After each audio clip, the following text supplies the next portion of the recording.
وہ اللہ جس نے قرآن مجید میں کل کی تقریر اگر ذہن میں ہو سورے قصیدے کے قصیدے آل محمد کے لکھے، اس میں کہیں قصیدہ حسین ہے، کہیں قصیدہ حسن ہے، کہیں قصیدہ زہرا ہے، کہیں قصیدہ مولا امیر المومنین ہے، کہیں قصیدہ حضرت صاحب الزمان علیہ السلام، چہاردہ معصومین علیہ السلام میں سے سب کے مکمل قصیدے ہیں اور مکرر قصیدے ہیں۔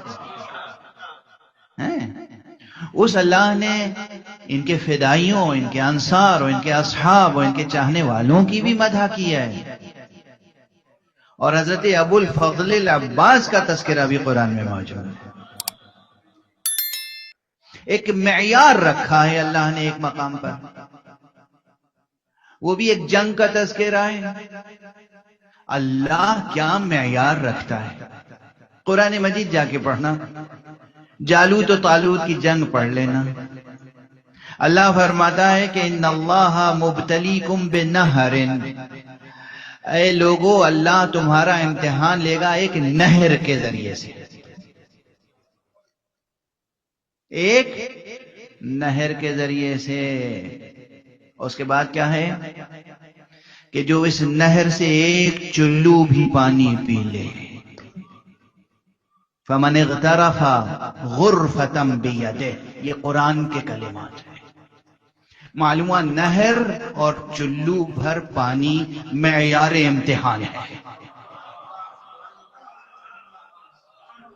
قرآن مجید کی آیت پڑھ رہا ہوں میں، ایک نہر، اور یہ بھی حق و باطل کی جنگ ہے، اللہ والوں اور کافروں کے درمیان جنگ ہے۔ ایک طرف حجت خدا ہے اور ایک طرف اس کے مقابل میں طاغوت وقت ہے۔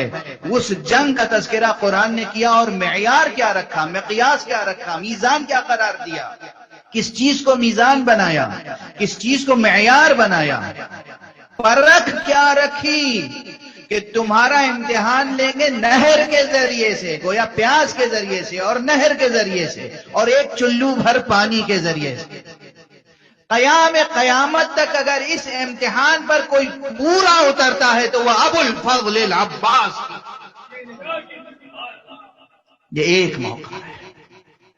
اس کے علاوہ اور بھی مواقع ہیں، انشاءاللہ پھر کبھی۔ آج اسی پہ گفتگو روکتا ہوں دعا کے ساتھ۔